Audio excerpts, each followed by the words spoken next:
পবিত্র মুহররম মাসের আজকের এই প্রথম জুমার নামাজে শরীক হওয়ার তৌফিক আনায়াত করেছেন। আমরা সে মহান মুনিবের দরবারে শুকরগুজার হচ্ছি। সকলে পড়ছি আলহামদুলিল্লাহ। একটি আরবি বর্ষ আমাদের থেকে বিদায় নিয়েছে। 1446 হিজরি আমাদের সামনে সমাগত হয়েছে। আমরা গত জুমাতে হিজরি সনের উপরে একটি কথা আপনাদের খিদমতে আরজ করছিলাম। হিজরি সন এটি মুসলমানদের সংস্কৃতির একটি অঙ্গ। ইসলামী সংস্কৃতির একটি গুরুত্বপূর্ণ পাঠ হচ্ছে হিজরি সন। এই সনকে লালন করা, এই সনকে গুরুত্ব দেয়া এই মুসলমানদের ইমানেরই একটি অংশবিশেষ। তো আমরা হিজরি সনের আলোকেই আমরা আমাদের প্রাত্যহিক সব কাজগুলো আমরা একসময় করতাম। যখন ইসলামী রাষ্ট্র ব্যবস্থা এই জমিনে ছিল, তখন হিজরি সন দিয়ে সবগুলো রাষ্ট্রীয় কর্মকাণ্ড পরিচালিত হতো। কিন্তু যখনই আমরা ইসলামের রাষ্ট্র ব্যবস্থা আমরা হারিয়ে ফেলেছি, যখন মুসলমানরা খেলাফত ব্যবস্থা হারিয়ে ফেলেছি, মুসলমানদের উপরে সেই বেদিনেরা যখন শাসন করা শুরু করেছে, বিশেষ করে এখানে মুসলমানদের সেই পলাশির যুদ্ধে নবাব সিরাজউদ্দৌলাকে পরাজিত করে যখন খ্রিস্টানরা এই দেশ দখল করেছিল, ইস্ট ইন্ডিয়া কোম্পানি যখন এই ভারত উপমহাদেশের উপরে তার রাজত্ব স্থাপন করেছিল, তারা আসার পরেই ইংরেজি সনটিকে তারা রাষ্ট্রীয়ভাবে তারা চালু করেছিল। ব্রিটিশের এখন নাই, তারা হয়তো দুনিয়া আমাদের এদেশ থেকে তারা চলে গেছে, কিন্তু তাদের কৃষ্টি কালচার, তাদের সংস্কৃতি এদেশে তারা রেখে গেছে। এবং তারা এমন একটি শিক্ষা ব্যবস্থা দেশে চালু করেছে। সেই লর্ড ম্যাকেলে যখন এ শিক্ষা ব্যবস্থার প্রণয়ন করছিল, তখন সে বলছিল যে আমি মুসলমানদের ভিতরে একটি কেরানি সৃষ্টি করার সে শিক্ষা ব্যবস্থা আমি প্রণয়ন করলাম। সেই শিক্ষা ব্যবস্থা ইসলামী ফিকা, কোরআন, হাদিস, তাফসির এগুলোকে নির্বাসন করে সেখানে সে শুধু জেনারেল বিষয়গুলো দিয়েই যে শিক্ষা ব্যবস্থার কারিকুলাম সে চালু করেছিল, সেই ব্রিটিশেরা 200 বছর শাসন করার পরে পাকিস্তানিরা আসলো, পাকিস্তানিরা চলে গেল, এরপরে বাংলাদেশ শাসন হচ্ছে আজকে 54 বছর। কিন্তু এরপরেও আমরা আমাদের সেই ইসলামী তাহাজিব তামাদ্দুনের কাছে আমরা ফিরে যেতে পারিনি।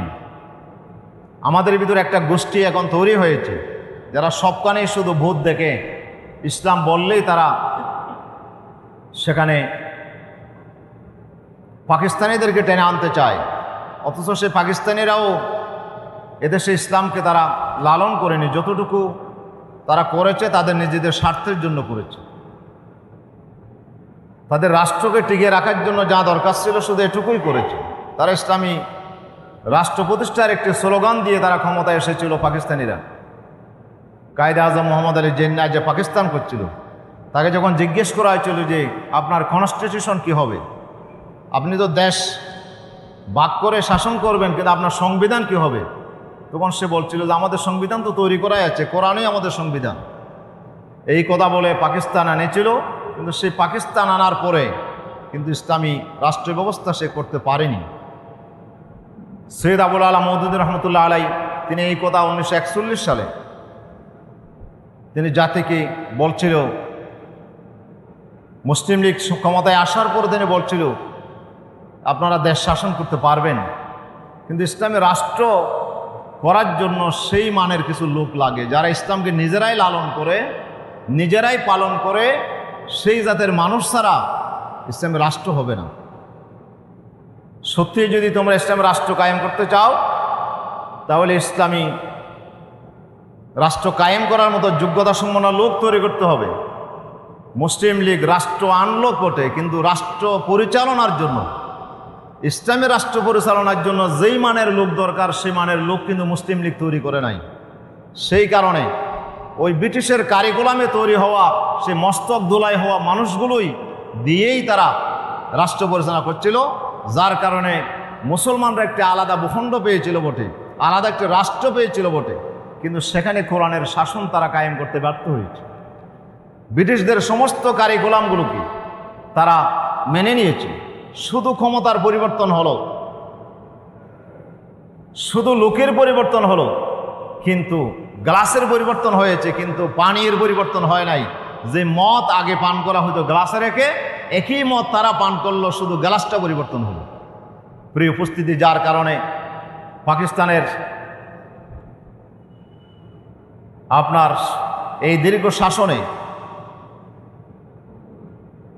22-23 বছরের এই পাকিস্তানের শাসন, সেখানে তারা শান্তি প্রতিষ্ঠা করতে ব্যর্থ হয়েছিল, যার কারণে বাধ্য হয়ে আমাদেরকে স্বাধীনতার সেই স্লোগান আমাদের দেশ থেকে ওঠানো হলো, যার পরিপ্রেক্ষিতে এই দেশকে আমরা স্বাধীন করলাম বা ভাগ করে নিলাম। কিন্তু ভাগ করার পরে যে মুসলমানদের হাতে রাষ্ট্র ক্ষমতা আসলো, তারা তো ইসলামকে নিজেরাই লালন করে না, তারা তো ইসলামকে তারা নিজেরাই তারা বুঝে না, যেহেতু তারা তো ব্রিটিশের কারিকুলামেই তারা তৈরি হয়েছিল। সেই কারণে তাদের হাতেও ইসলামী তাহজিব তমদ্দুনগুলো প্রতিষ্ঠিত হলো না, যার বাস্তব রূপ হলো যে এখনও আমরা ব্রিটিশের রেখে যাওয়া সব কিছুই আজকে আমাদের দেশে চলতেছে। এদেশে আপনি যখন সৌদি আরবে যাবেন, আপনি দেখবেন যে গাড়িগুলো সব ডান দিকে চলে, এদিকে যেগুলো চলতেছে সব ডান দিকে, আর এদিকে আসতেছে এগুলোও ডান দিকে। কিন্তু আমাদের দেশে ব্রিটিশরা চালু করছিল যে গাড়িগুলো বাম সাইডে চলবে, রং সাইড যেটা মুসলমানদের, এটাই হলো এখন রাইট সাইড, আর ডান দিকে যাওয়াটাই হলো রং সাইড, এটা হলো ভুল পথ, এদিকে যাওয়া যাবে না। এই ব্রিটিশরা যে কারিকুলাম, যে রাষ্ট্র নীতি চালু করছিল, এটা এখনও আমাদের দেশে আছে, এখনও যে ডান দিকে গেলে এটা রং সাইড হয়ে যায়। অথচ হাদিসের ভাষায় আল্লাহ রসুল তো মুসলমানদের জন্য, মুসলমানের যেহেতু ডানপন্থী, আমরা আসহাবুল ইয়ামিন, আল্লাহর জান্নাতে যাবে যে আসহাবুল ইয়ামিন, যারা ডানপন্থী তারাই আসহাবুল ইয়ামিন হবে, আর বামপন্থী যারা তারা হবে আসহাবুশ শিমাল, তারা হবে আল্লাহর জাহান্নামের দলের অন্তর্ভুক্ত। আমরা মুসলমান হওয়ার পরেও আমরা এখন সেই ব্রিটিশের রেখে যাওয়া সেই নীতিকে আমরা এখনও লালন করছি, আমরা এটাকেই আজকে ধারণ করছি রাষ্ট্রীয়ভাবে। এভাবে করে খ্রিস্টীয় সনকে আজকে ইংরেজি সন বলে আমরা এটাকে চালু করে দিচ্ছি। আসলে এটা ইংরেজি সন নয়, এটা হচ্ছে খ্রিস্টীয় সন। এটা খ্রিস্টানদের চালু করা, তাদের ধর্মীয় আপনার সেই ভিত্তির উপরে ঈসা আলাইহিস সালামের জন্মসালকেই তারা ভিত্তি হিসাবে ধরে এই খ্রিস্টীয় সন তারা চালু করছিল।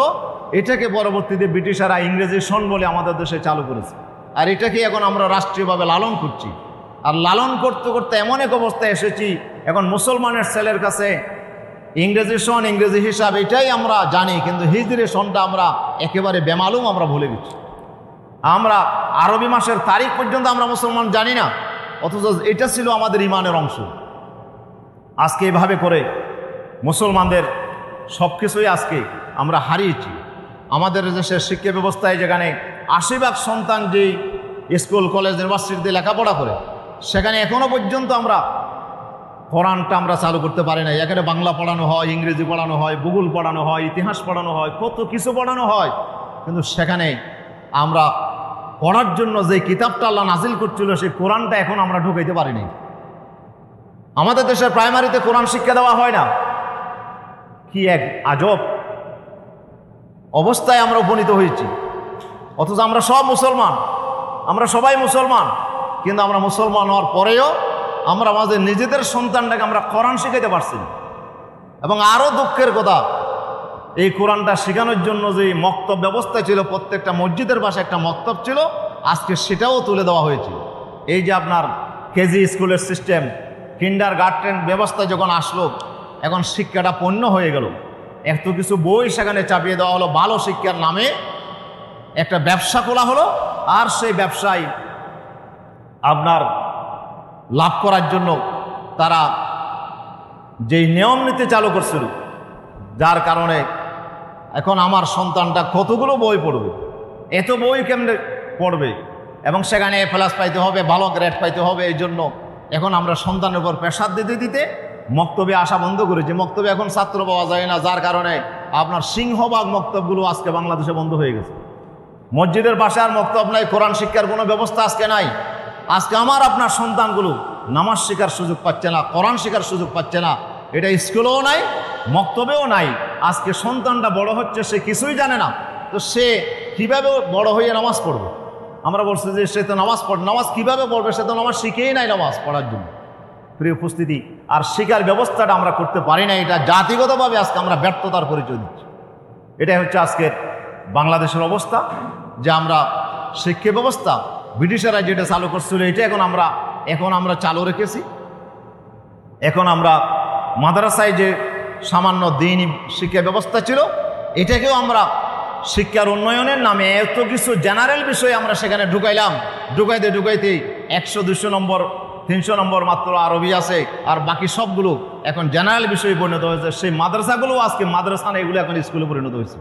এটা হচ্ছে বাংলাদেশের আজকের অবস্থা। আর এখানে যে শিক্ষা কারিকুলাম বা শিক্ষা ব্যবস্থা এখন শুরু হয়েছে, এখানে কোরআন শিখার, ইসলাম শিখার কোনো ব্যবস্থা নাই।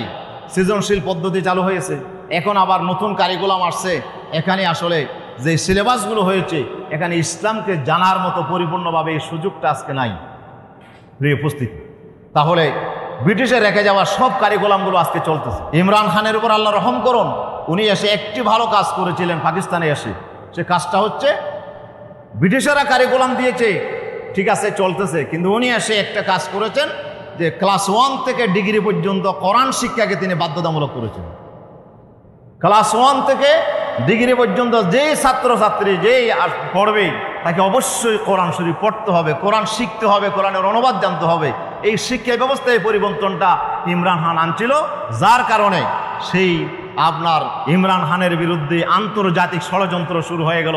এখন তাকে ক্ষমতার সেই পর থেকে তাকে বিদায় নিতে হলো শুধু ইসলামকে একটু লালন করার কারণে। এটা হচ্ছে আজকে মুসলমানদের পরিণতি। মুসলমানদের ভিতরে এমন কিছু দালাল সৃষ্টি হয়েছে, যারা ইসলামকে লালন করলেই বলে এরা আপনার সন্ত্রাসী, এরা এক্সট্রিমিস্ট, এরা জঙ্গি, এই ধরনের কথা বলে। এদেরকে ক্ষমতায় রাখা যাবে না। আজকে এভাবে করেই আমরা মুসলমানরা ইসলামকে আমরা এভাবে এক এক করে আজকে আমরা নির্বাসিত করে দিচ্ছি। প্রিয় উপস্থিতি, কিন্তু তারপরেও আমাদের আশার আলো হচ্ছে যে মুসলমানদের ভিতরে এখনও ইসলামের প্রতি মোহাব্বত আছে, ইসলামের প্রতি ভালোবাসা এখনও আমাদের ভিতর আছে। এটি আল্লাহ তাআলার একটি বড় নিয়ামত যে সিংহভাগ আমরা যে মুসলমান দেশে বাস করি, আমরা এই মুসলমানদের সন্তান এবিধে নামাজ না পড়ুক, রোজা না রাখুক, কিন্তু তারপর ইসলামের প্রতি একটা ভালোবাসা, কোরআনের প্রতি একটি ভালোবাসা, আলেম ওলামাদের প্রতি একটু শ্রদ্ধা, এটুকু এ পর্যন্ত আমাদের মুসলিম সমাজে আছে। কিন্তু এটাকেও নির্বাসিত করে দেওয়ার জন্য এখন নাস্তিকেরা ষড়যন্ত্র শুরু করছে যে হুজুর মানি সন্ত্রাসী, হুজুর মানি হলো আপনার এরকম আকাম কুকাম করে। এখন এটাকে এমনভাবে চিত্রায়িত করছে, আজকে সারা দেশে আপনি সামাজিক যে নেটওয়ার্ক চলছে, সেখানে আপনি ঢল চলতেছে। কিসের ঢল? আবেদ আলীর ঢল।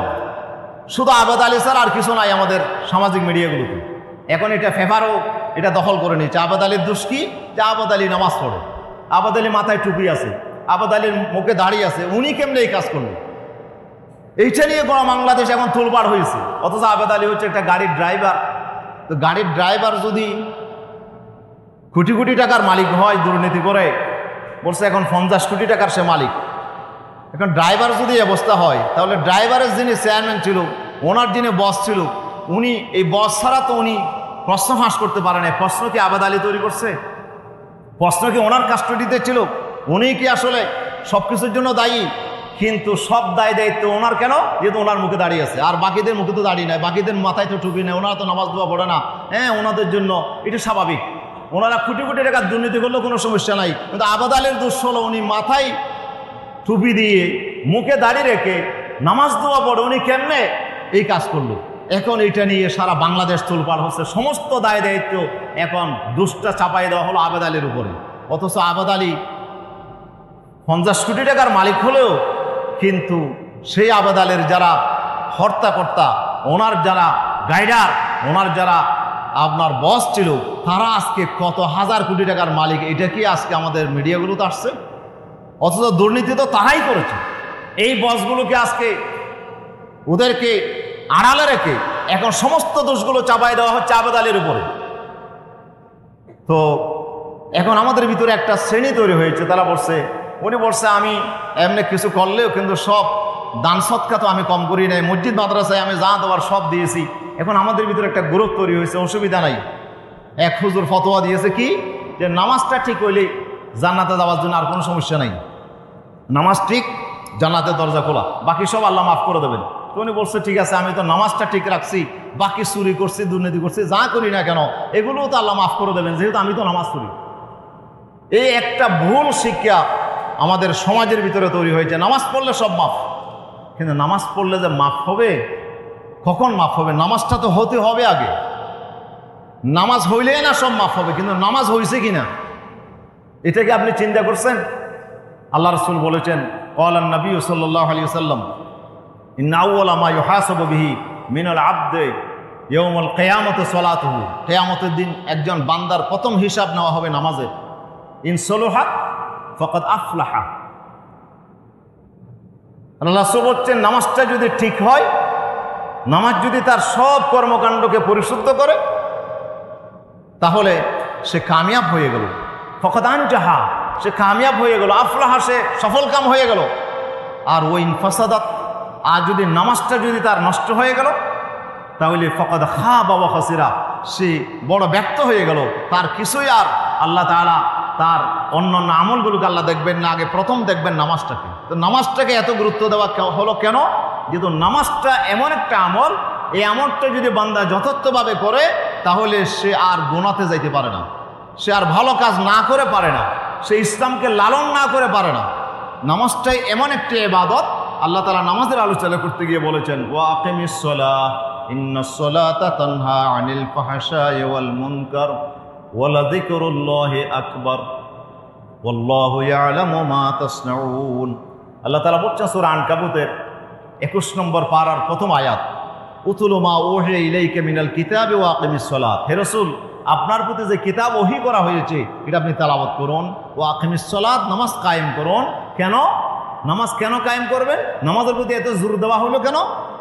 যেহেতু ইন্নাস সালাতা তানহা আনিল ফাহশাই ওয়াল মুনকার, নামাজ মানুষকে যাবতীয় অশ্লীল কাজ থেকে, অনৈতিক কাজ থেকে, গর্হিত কাজ থেকে, অন্যায় কাজ থেকে নামাজ মানুষকে বিরত রাখে। সুবহানাল্লাহ, এটা হলো নামাজের প্রথম ফায়দা।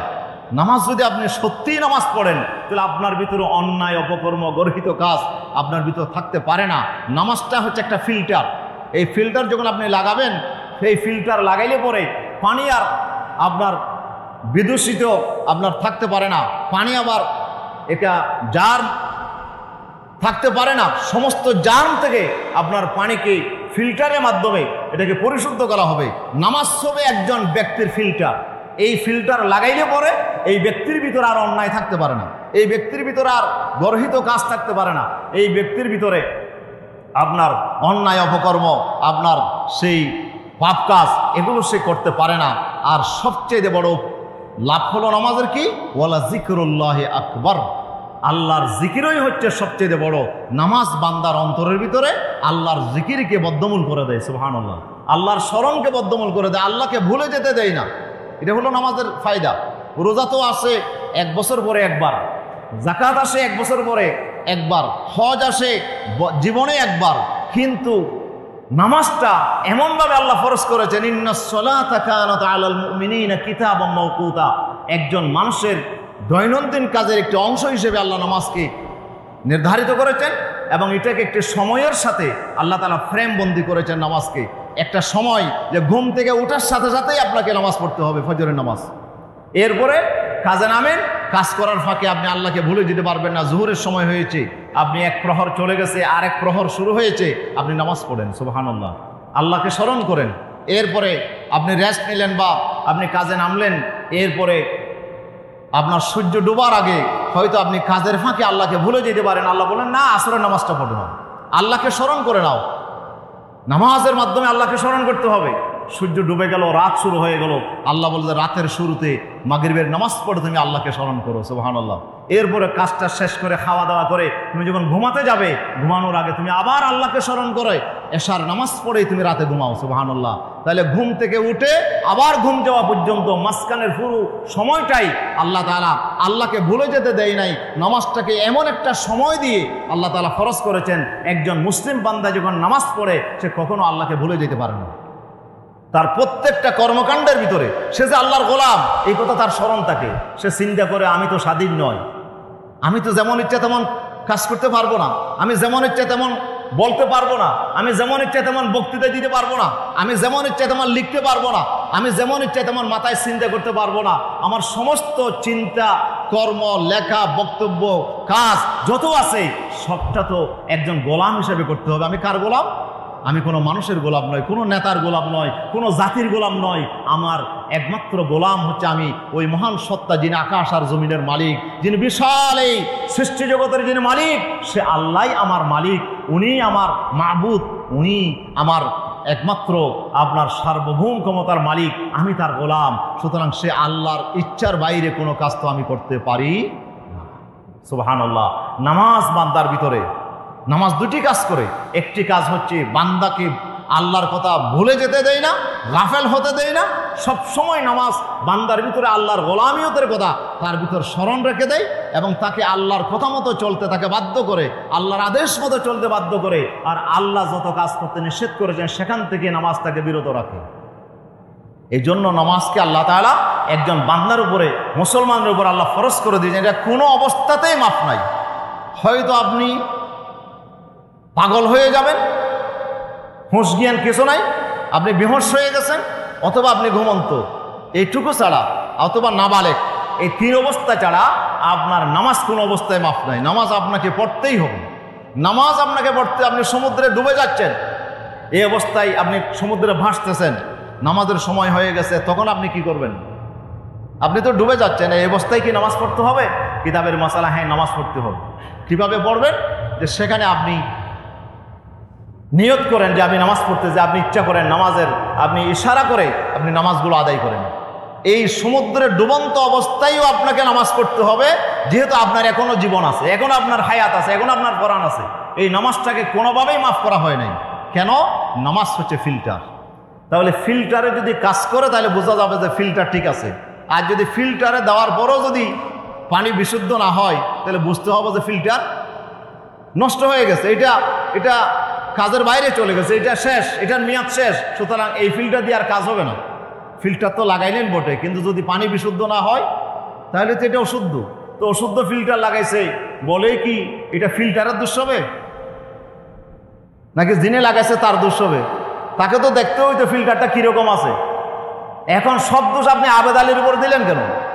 আবেদ আলীর ফিল্টারে কাজ করতেছে না, উনি নামাজ পড়ার পরও মাশাআল্লাহ যা করার, সে দুর্নীতি করেছে, হাজার হাজার কোটি টাকা, শত শত কোটি টাকার তিনি মালিক ধরলাম, উনি খুব অপকর্ম করেছে, ওনার নামাজে ওনাকে কাজ দেয় নাই, কিন্তু তাই বলে কি এটা নামাজের দোষ হবে?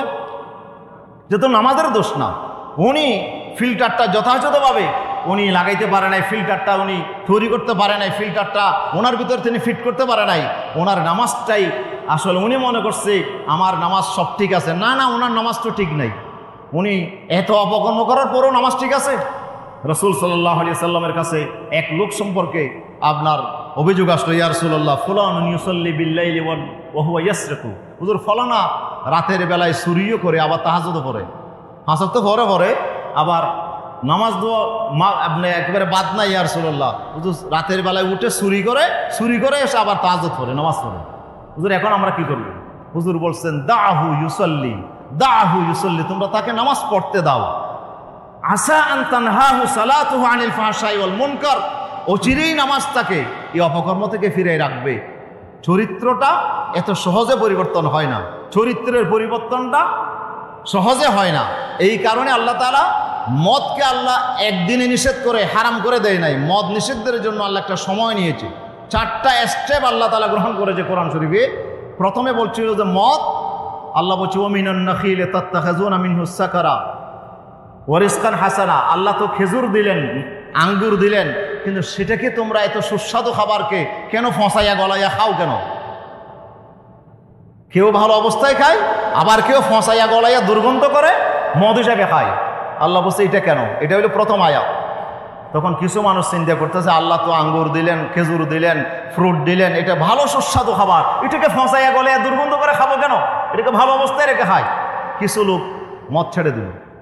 তারপরে কিছুদিন চলে গেল, এরপরে কিছু লোক আসলো আল্লাহ রসুলের কাছে, ওয়া রাসূলুল্লাহ মদ খাবো নাকি খাবো না, কেমন ভালো জিনিস? আল্লাহ তাআলা আয়াত নাযিল করলেন, রাসূল ইয়াসালুনাকা আনিল খামরি ওয়াল মাইসির কুল ফীহিমা ইসমুন কবীর। নবী আপনার কাছে জিজ্ঞেস করে মদ জুয়া সম্পর্কে, এটা কি জিনিস? আপনি বলেন এখানে গুনাহ আছে, বেশি ক্ষতি আছে, তবে ওয়া মানাফিউ লিন্নাস, কিছু লাভও আছে, তবে ওয়া ইসমুহুমা আকবারু মিন নাফইহিমা, লাভের চাইতে ক্ষতি বেশি আছে। এটা হলো 2 নম্বর আয়াত। কিছু মানুষ চিন্তা করছে লাভ তো আছে, তো সুতরাং খাইলে কিছু লাভ তো যখন আছে বলছে তাহলে খাই। আবার কিছু বলছে যে না, লাভের চাইতে ক্ষতি বেশি আছে, সুতরাং লাভ তো হইলেও কিন্তু ক্ষতি তো বেশি, সুতরাং আমি ক্ষতির কাছে যাব না। তখন আর কিছু মানুষ মদ ছেড়ে দিল। সুবহানাল্লাহ। 2 নম্বর স্টেপ। 3 নম্বরে এই অবস্থায় চলতে চলতে কিছু সাহাবা এখনো মদ ছাড়ে নাই। ওরা নামাজ পড়তে গিয়ে একদিন হযরত আলী সহ কিছু লোক দাওয়াতে গেলেন। খানা খাওয়ার পরে মাগরিবের নামাজের ইমামতির দায়িত্ব দিল হযরত আলীকে। আলী নামাজ পড়তে গিয়ে সূরা কাফিরুন পড়লেন, আর ওখানে সব লা বাদ দিলেন। লা আবুদুর জায়গায় পড়লেন আবুদু মা তা'বুদুন, ওয়ালা আনতুমের জায়গায় বললেন ওয়া আনতুম আবিদুনা মা আবুদ, লা সব বাদ দিলেন। তাহলে অর্থ পরিবর্তন হয়ে গেল। অর্থ কি হয়ে গেল? এমনি অর্থ ছিল, নবী আপনি বলে দেন এই কাফেরেরা তোমরা যে মূর্তির পূজা করো আমি সেই মূর্তির পূজা করি না, লা আবুদ, আমি তাদের পূজা করি না। তাইলে অর্থ হয়ে গেল এখন তোমরা যে মূর্তির পূজা করো আমিও সেই মূর্তির কি করি? পূজা করি। অর্থ পরিপূর্ণ পরিবর্তন হয়ে গেল। এখন নামাজ শেষ করার পরে সাহাবার একজন আরেকজনের দিকে দেখে, এ আলী পড়লো কি? এ আলী কি পড়ছে? আলী বলছে আমার মাথা তো ঠিক নাই, আমি তো এগুলো আসল কি পড়ছি জানি না। আল্লাহ আয়াত নাযিল করলেন, ইয়া আইয়ুহাল্লাযীনা আমানু লা তাকরাবুস সালাতা ওয়া আনতুম সুকারা, এই ঈমানদারেরা নেশাগ্রস্ত অবস্থায় খবরদার নামাজের কাছে যাইও না। মদ খাইও না বলে নাই, মদ খাও, কিন্তু মদের আপনার মাতলামি থাকা অবস্থায় নামাজের কাছে যাবে না। তখন জোহরের পর থেকে আসর পর্যন্ত আর মদ খায় না, যেহেতু সময় কম। খাইলে পরে আসরের নামাজ পড়া যাবে না। আসরের পর থেকে আর মাগরিব পর্যন্ত মদ খায় না।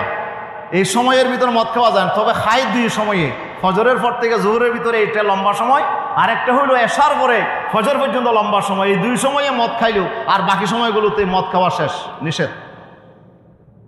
এরপর আর কিছুদিন গেল, কিছুদিন যাওয়ার পরে মদের প্রতি একটা ঘৃণাভাব সমাজের ভিতর তৈরি হয়েছে।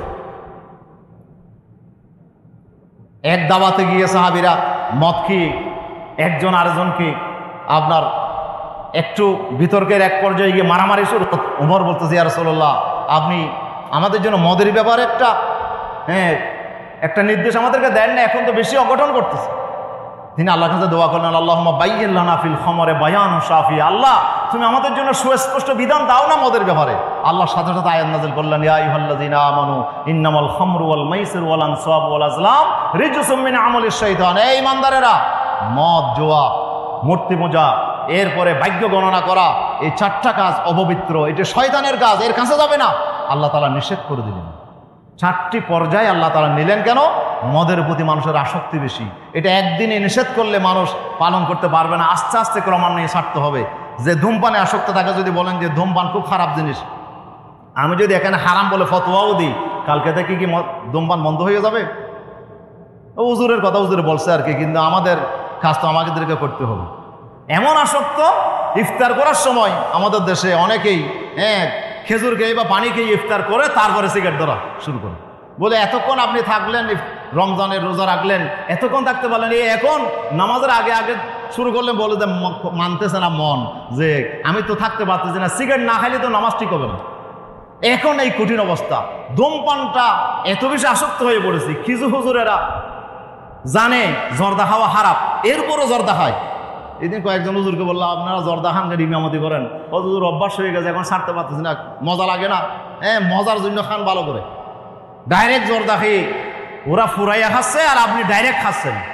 তাহলে এই যে অভ্যাসটা এমন জিনিস, মানুষের একটা খারাপ কাজ অভ্যাস হয়ে গেলে এটা ছাড়তে সময় লাগে।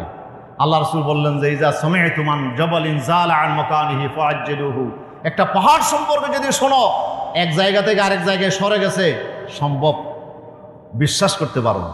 রাসূলুল্লাহ বলছে এটা বিশ্বাস করা যায়। ওই যা সামনে তোমার রাজুলিন জাল আন খুলুকিহি ফালা তুআজ্জিলুহু, আজ যদি কোনো ব্যক্তি সম্পর্কে শোনো লোকটা একসময় খুব বেশি খারাপ ছিল আর এখন পাক্কা মুসলমান হয়ে গেছে, খুব ভালো হয়ে গেছে, আল্লাহ বলছে এত তাড়াতাড়ি বিশ্বাস করিও না, এত তাড়াতাড়ি বিশ্বাস করিও না। চরিত্রের পরিবর্তন হয়েছে, এটা একদিনে হয় না, একদিনে পরিবর্তন হয় না সব। একটা চরিত্র, একটা ভালো আমল শুরু করতেও সময় লাগে, একটি গোনা ছাড়তেও সময় লাগে। এই জন্য চরিত্রের পরিবর্তন সহজে হয় না।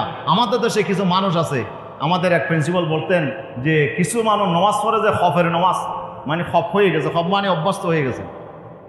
হয়তো আমাদের দেশে কিছু জুয়াকুর আছে, জুয়া খেলতে থাকে, আজান দিলে জুয়া খেলা বন্ধ, বলে চলো নামাজে যাই, নামাজ পড়ে এসে আবার জুয়া খেলাতে বসে। এইটা হলো তাদের কাজ, জুয়াও খেলে নামাজও পড়ে, চুরিও করে নামাজও পড়ে, এগুলো হইলো আমাদের অভ্যাস। এখন আমরা এক হুজুর থেকে শুনছি নামাজ ঠিক থাকলে সব ঠিক, কিয়ামতের দিন পার হয়ে যাবে। তাই এখন বলছে যে ঠিক আছে, আমি তো নামাজটা পড়তেছি, তো চুরি করলে সমস্যা কি, দুর্নীতি করলে সমস্যা কি। এখন আবেদ আলীও চিন্তা করতেছে যে এখন নামাজটা পড়তেছি, 5 ওয়াক্ত নামাজ ঠিক মতো গাড়ি দাঁড় করে নামাজে দাঁড়াই, কোথাও নামাজ কজা করে না। উনি বলছে চুরি কিছু করলে টরলে অসুবিধা কি, এগুলো করলে টাকা পয়সা কিছু আমি খাবো আর কিছু গরিব অসহায় মানুষকে দান করবো, মসজিদ মাদ্রাসায় দেবো, তাহলে তো এটা একটা বড় সওয়াবের কাজ। আর যদি আমি চুরি না করতাম, মসজিদে দান করতে পারতাম, চুরি না করলে কি আমি মাদ্রাসায় দিতে পারতাম, আমি গরিব মানুষকে সাহায্য করতে পারতাম। আমি তো এইসব ভালো কাজগুলো করতেছে চুরি করি বলে। তো আপনি যে দান করতেছেন, এটা কি দান হচ্ছে, এটা কি সোয়াব হচ্ছে? সোয়াবের নিয়তে দান করলেও তো আপনি গুনাহগার হবেন। আপনি যে চুরি করতেছেন, নামাজ পড়ার পরও আপনার নামাজটা কি ঠিক মতো হচ্ছে?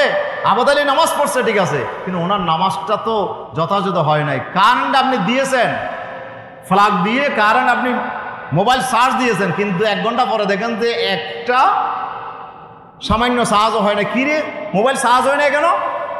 ও দেখে যে কানেকশনটা ঠিক মতো লাগে নাই, ফ্লাগ দিয়েছে কিন্তু কানেকশন হয় নাই। তো কানেকশন না হলে কি এখানে সারাদিন সারা রাত লাগাই রাখলেও কি আপনার মোবাইলে চার্জ হবে? নামাজ তো পড়ছেন কিন্তু কানেকশন তো আপনি ঠিক মতো লাগান নাই, আপনার কানেকশন ঠিক মতো হয় নাই, এই কারণে আপনার নামাজটা বিশুদ্ধ হয় নাই। এই বিশুদ্ধ না হওয়ার কারণে আপনি দুর্নীতি করতে পারছেন। আজকে কিছু মানুষ নামাজ পড়ার পরও দুর্নীতি করতেছে, একটা কারণ যে তার নামাজটা হচ্ছে না। এই জন্য আল্লাহ রাসূল বলেছেন, ক্বালান নবী সাল্লাল্লাহু আলাইহি ওয়াসাল্লাম মাল্লাম তানহাহু সালাতুহু আনিল ফাহশাই ওয়াল মুনকার ফালা সালাতা লাহু। রাসূলুল্লাহ বলছেন যে যার নামাজ তাকে অশ্লীল অন্যায় কর্মকাণ্ড থেকে বিরত রাখতে পারলো না, তার নামাজই হয় নাই। তাহলে আবেদ আলীর দোষ কি? আবেদ আলী নামাজ পড়ছে, হ্যাঁ, কিন্তু আবেদ আলীর নামাজটা উনি বুঝে শুনে পড়ে নাই। উনি হয়তো মানুষকে দেখানোর জন্য পড়ছে, অথবা যথাযথভাবে উনি হয়তো ভুল বিশ্বাসে ছিল। উনি মনে করছে যে নামাজ দোয়া পড়ে যদি আমি নামাজটা ঠিক রাখতে পারি, বাকি সব আল্লাহ মাফ করে দেবেন। কিছু ত্রুটি বিচ্ছুতি করলো, দুর্নীতি করলো, এগুলো তো আমি ভালো কাজ করতেছি, ওনার এই ধারণা। আমাদের দেশে কিছু লোক আছে, অসুবিধা নাই, পীর মুরিদ এখন ব্যবসা খুব জমজমাট চলে আমাদের দেশে। অনেক ভণ্ড পীর আস্তানা খুলে আজকে বাংলাদেশে ব্যবসা করতেছে। কিছু হক্কানি পীর আছে, তবে এদের সংখ্যা একেবারেই নগণ্য। ভণ্ড পীরদের এমন প্রভাব আজকে শুরু হয়েছে, এই ভণ্ড পীরদের কাছে মানুষ যায়। আর খাজা বাবার দরবার তো মাশাআল্লাহ, ওনার উরসে হাজার হাজার মানুষের, লক্ষ লক্ষ মানুষের দল হয়, গরু দেয়, মুষ দেয়। কেন? কারা দেয়? যারা বেশি দুর্নীতি করে তারা বেশি পীরের দরবারে যায়। বেশি দুর্নীতিবাজ যারা আমাদের দেশে, ওরা যায় পীরের দরবারে। কেন? উনি বিশ্বাস করে যে পীর সাহেব ধরলে কিয়ামতের দিন আর কোনো সমস্যা নাই, পীর সাহেব তো সুপারিশ করে আমাদেরকে ব্যস্ত নিয়ে যাবে, আমি কিছু ত্রুটি বিচ্ছুতি করলাম আর কি, সমস্যা নাই। এইটা হলো আমাদের বিশ্বাস যে পীর ধরলে ব্যস্ত সার্টিফিকেট পেয়ে গেলাম, আমি নামাজ পড়লে ব্যস্ত সার্টিফিকেট পেয়ে গেলাম। কিন্তু নামাজটা হচ্ছে কিনা, পীর সাহেব ধরলাম কিন্তু পীর সাহেবের উনি আমাকে সঠিকভাবে গাইড করছে কিনা, আর ওনার গাইড আমি মানতেছি কিনা, এটা যদি না করেন, আপনি পীর ধরলেই কি জান্নাতে যাবেন? আপনি নামাজ পড়লেই কি জান্নাতে যাবেন? না, নামাজটা যথাযথভাবে হতে হবে। প্রিয় উপস্থিতি, আসুন তাহলে নামাজটা আবেদ আলীর কোনো দোষ নাই। উনি আসলে হয়তো মানুষকে দেখানোর জন্য পড়ছে, অথবা হয়তো ওনার ভুল বিশ্বাস ছিল, সেই হিসাবে উনি করছে। কিন্তু এখন সব দোষ দায় দায়িত্ব, প্রশ্ন ফাঁসের সমস্ত দায়ভার এখন আবেদ আলীর উপর ছড়াইছে। কেন? যেহেতু আবেদ আলী নামাজ পড়ে, আবেদ আলী মাথায় টুপি রাখে, আর বাকিরা তো টুপি নাই, নামাজ নাই, দাড়ি নাই, মুসলমানের সুরত নাই। এই জন্য তাদের নিয়ে মিডিয়ায় কোনো মাথা ব্যথা নাই। ওরা হাজার হাজার কোটি টাকার দুর্নীতি করুক, বেনজির, আপনার মতিউরেরা, আপনার এরকম হাজারো লাখো কোটি টাকার দুর্নীতি করলেও তাদের নিয়ে কোনো সমস্যা নাই। এখন সব দোষ হইল আবেদ আলীর দোষ। প্রিয় উপস্থিতি, তাহলে এক শ্রেণীর মানুষ এখন ইসলামকে জুজুর জুজুর ভয় করে। ইসলামের মধ্যে তারা আপনার এমনভাবে ইসলাম পালন করলেই তারা মনে করে যে এটার কারণে আপনার এখন মুসলমানদের সেই ইসলাম পালন করলে সমস্ত দোষ তার উপর চাপিয়ে দেয়। প্রিয় হাজরিন, তাহলে আসুন এই যে সংস্কৃতি ব্রিটিশরা চালু করছিল, এই সংস্কৃতি থেকে আমরা বেরিয়ে আসতে পারিনি।